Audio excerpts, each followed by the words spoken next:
Hi friends, ರುಚಿ ಪಾಕಶಾಲೆ ಚಾನಲ್ಗೆ ತಮ್ಮೆಲ್ಲರಿಗೂ ಮತ್ತೊಮ್ಮೆ ಸ್ವಾಗತ. ಫ್ರೆಂಡ್ಸ್, ನಾನು ಈ ದಿನ ತಂಬಿಟ್ಟು ಹೇಗೆ ಮಾಡೋದು ಅಂತ ತೋರಿಸ್ಬೇಕು ಅನ್ಕೊಂಡಿದ್ದೀನಿ. ಇನ್ನೇನು ಶಿವರಾತ್ರಿ ಕೂಡ ಹತ್ರ ಬರ್ತಾ ಇದೆ ಅಲ್ವಾ. ಬಾಯಲ್ಲಿಟ್ಟರೆ ಕರಗುವಂತಹ ಈ ಹುರ್ಗಡ್ಲೆ ತಂಬಿಟ್ಟು ಹೇಗೆ ಮಾಡೋದು ಅಂತ ನೋಡೋಣ. ತುಂಬಾ ಟೇಸ್ಟಿ ಆಗಿರುತ್ತೆ. ಬನ್ನಿ ಈ ಫುಲ್ ರೆಸಿಪಿ ತೋರಿಸ್ತೀನಿ. ಈಗ ಒಂದು ಕಡಾಯಿನ ಬಿಸಿ ಮಾಡಿಕೊಂಡು ಇದಕ್ಕೆ 4 ಟೇಬಲ್ ಸ್ಪೂನಷ್ಟು ಬಿಳಿ ಎಳ್ಳು ಅಥವಾ ಒಂದು 1/4 ಕಪ್ನಷ್ಟು ಬಿಳಿ ಎಳ್ಳನ್ನು ತೊಗೊಂಡ್ಬಿಟ್ಟು ಆದಷ್ಟು ಮೀಡಿಯಮ್ ಟು ಲೋ ಫ್ಲೇಮ್ನಲ್ಲಿ ಇಟ್ಕೊಂಡು ಹುರ್ಕೋಬೇಕು. 1-2 ನಿಮಿಷ ಚೆನ್ನಾಗಿ ಹುರ್ಕೊಂಡಾದಮೇಲೆ ಒಂದು ಪ್ಲೇಟ್ಗೆ ಹಾಕಿಬಿಟ್ಟು ಸೈಡಿಗೆ ಎತ್ತಿಡಿ. ಇದೇ ಪ್ಯಾನ್ಗೆ 4 ಟೇಬಲ್ ಸ್ಪೂನಷ್ಟು ಶೇಂಗಾ ಬೀಜನ ಹಾಕಿ ಇದನ್ನು ಕೂಡ ಮೀಡಿಯಮ್ ಫ್ಲೇಮ್ನಲ್ಲಿ ಹುರ್ಕೋಬೇಕು. ನೋಡಿ, ಈ ರೀತಿ ಕಲರ್ ಚೇಂಜ್ ಆಗೋವರೆಗೂ ಹುರಿದ್ಬಿಟ್ಟು ಇದನ್ನು ಕೂಡ ಸಪ್ರೇಟ್ ಪ್ಲೇಟ್ಗೆ ಎತ್ತಿಟ್ಕೊಳ್ಳಿ.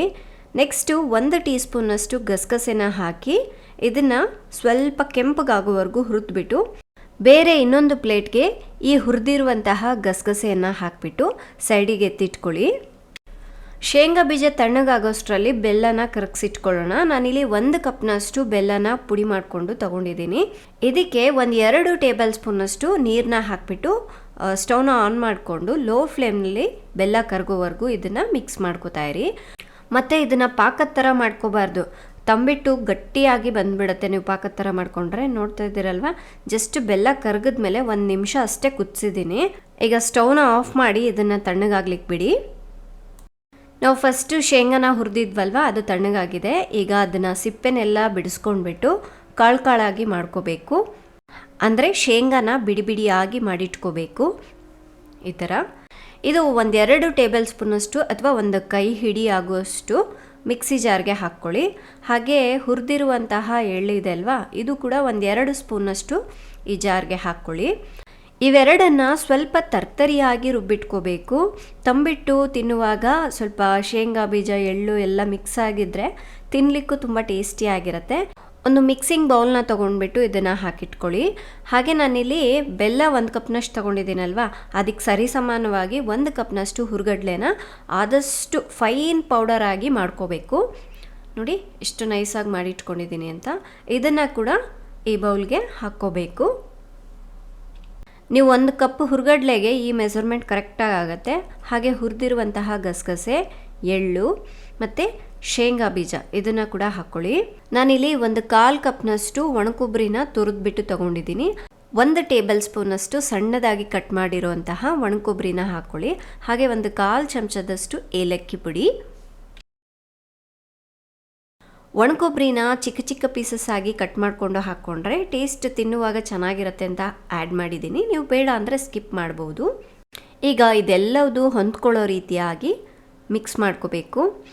ನಾವು ಬೆಲ್ಲನ ಕರಗಿಸಿಟ್ಕೊಂಡಿದ್ದೀವಲ್ವ, ಅದು ಕೂಡ ಈಗ ತಣ್ಣಗಾಗಿದೆ. ಇದನ್ನು ಒಂದು ಸಲ ಸೋಸ್ಕೊಂಡ್ಬಿಡೋಣ. ಏಕೆಂದರೆ ಇದರಲ್ಲಿ ಕಸ ಕಡ್ಡಿ ಎಲ್ಲ ಇರುತ್ತಲ್ವ, ಒಂದು ಸಲ ಸೋಸ್ಕೊಂಡ್ಬಿಟ್ಟು ಹಾಕ್ಕೋಬೇಕು. ಈಗ ಸ್ವಲ್ಪ ಸ್ವಲ್ಪವಾಗಿ ಈ ಬೆಲ್ಲದ ನೀರನ್ನು ಹಾಕ್ಕೊಂಡು ಇದನ್ನು ಮಿಕ್ಸ್ ಮಾಡ್ಕೋಬೇಕು. ಬೆಲ್ಲದ ನೀರು ಎಲ್ಲದೂ ಹಾಕಿಬಿಟ್ಟು ಕಲಿಸ್ಬಿಟ್ರೆ ಇದು ಒಂದು ವೇಳೆ ನೀರಾಗಾಯಿತು ಅಂದರೆ ಉಂಡೆ ಕಟ್ಟಲಿಕ್ಕೆ ಬರೋದಿಲ್ಲ. ಅದಕ್ಕಾಗಿ ಸ್ವಲ್ಪನೇ ಈ ರೀತಿಯಾಗಿ ಹಾಕ್ಕೊಂಡ್ಬಿಟ್ಟು ಉಂಡೆ ಅದಕ್ಕೆ ಬರೋವರೆಗೂ ಇದನ್ನು ಕಲಿಸ್ಕೋಬೇಕು. ಇದರಲ್ಲಿ ಗಂಟುಗಳು ಏನೂ ಇರಬಾರ್ದು. ಆ ರೀತಿಯಾಗಿ ಬೆಲ್ಲದ ಪಾಕದ ಜೊತೆ ಚೆನ್ನಾಗಿ ಮಿಕ್ಸ್ ಆಗೋ ರೀತಿ ಇದನ್ನು ಮಿಕ್ಸ್ ಮಾಡೋಣ. ನೋಡಿ, ಇದು ಮಿಕ್ಸ್ ಮಾಡಿದ್ಮೇಲೆ ಕೈಗೆ ಅಂಟಬಾರ್ದು, ಈ ರೀತಿಯಾಗಿರಬೇಕು. ಬರೀ 1 ಸ್ಪೂನ್ ಅಷ್ಟು ಮಾತ್ರ ಮಿಕ್ಕಿದೆ ನೋಡಿ. ಸೊ ಇಷ್ಟಾದರೆ ಸಾಕು. ಈಗ ಉಂಡೆ ಕಟ್ಕೊಳ್ಳೋಣ. ನಮಗೆ ಯಾವ ಸೈಜಿಗೆ ಬೇಕೋ ಆ ಸೈಜಿಗೆ ಮಾಡ್ಕೋಬೋದು. ನಾನು ಇಲ್ಲಿ ಮೀಡಿಯಮ್ ಸೈಜ್ಗೆ ಉಂಡೆ ಕಟ್ತಾ ಇದ್ದೀನಿ. ಮತ್ತು ಇದಕ್ಕೆ ನೀವು ತುಪ್ಪ ಏನು ಹಾಕೋ ಅವಶ್ಯಕತೆ ಇಲ್ಲ. ಕೈಗೆ ಚೂರು ಅಂಟ್ತಾ ಇಲ್ಲ ನೋಡಿ. ಇದು ಕರೆಕ್ಟಾದ ಕನ್ಸಿಸ್ಟೆನ್ಸಿ. ಒಂದು ಮಾತ್ರ ನೋಡ್ಕೋಬೇಕು, ಬೆಲ್ಲನ ಮಾತ್ರ ಪಾಕ ಮಾಡ್ಕೋಬಾರ್ದು ಅಷ್ಟೇ. ನಾನು ತೊಗೊಂಡಿರೋ ಅಳತೆ ಪ್ರಕಾರ ಬಂದುಬಿಟ್ಟು ಸುಮಾರಾಗಿ 9-10 ತಂಬಿಟ್ಟು ರೆಡಿ ಆಗುತ್ತೆ. ನೀವು ಈ ತಂಬಿಟ್ಟನ್ನು ಸ್ಟೋರ್ ಮಾಡಿ ಇಟ್ಕೊಂಡು ತಿನ್ಬೋದು ಆರಾಮಾಗಿ. 1 ವಾರದಿಂದ 10 ದಿವಸದವರೆಗೂ ಇಟ್ಕೊಂಡು ತಿಂದರೂ ಚೆನ್ನಾಗಿರುತ್ತೆ. ನೋಡಿ ಎಷ್ಟು ಸೂಪರಾಗಿ ಸಾಫ್ಟಾಗಿ ತಂಬಿಟ್ಟು ರೆಡಿಯಾಗಿದೆ ಅಂತ. ಒಂದು ಉಂಡೆನ ಮುರಿದ್ಬಿಟ್ಟು ತೋರಿಸ್ತೀನಿ ನೋಡಿ ಎಷ್ಟು ಸಾಫ್ಟಾಗಿದೆ ಅಂತ. ಹಾಗೆ ಬಾಯಲ್ಲಿಟ್ರೇ ಕರ್ಗೋಗ್ಬಿಡತ್ತೆ, ಅಷ್ಟು ಸೂಪರಾದಂತಹ ತಂಬಿಟ್ಟಿದು. ನೀವು ಕೂಡ ಒಂದ್ಸಲ ಮಿಸ್ ಮಾಡದೆ ಟ್ರೈ ಮಾಡಿ. ಇವತ್ತಿನ ರೆಸಿಪಿ ಹೇಗಿತ್ತು ಅನ್ನೋದನ್ನು ಕಮೆಂಟ್ ಮಾಡಿ ತಿಳಿಸೋದನ್ನು ಮರಿಬೇಡಿ. ಈ ರೆಸಿಪಿ ಇಷ್ಟ ಆದರೆ ಪ್ಲೀಸ್ ಲೈಕ್ ಮಾಡಿ, ಶೇರ್ ಮಾಡಿ. ನಾಳೆ ಇನ್ನೊಂದು ಹೊಸ ರೆಸಿಪಿಯೊಂದಿಗೆ ಮತ್ತೆ ಸಿಗ್ತೀನಿ. ಅಲ್ಲಿವರೆಗೂ ಟೇಕ್ ಕೇರ್, ಬಾಯ್.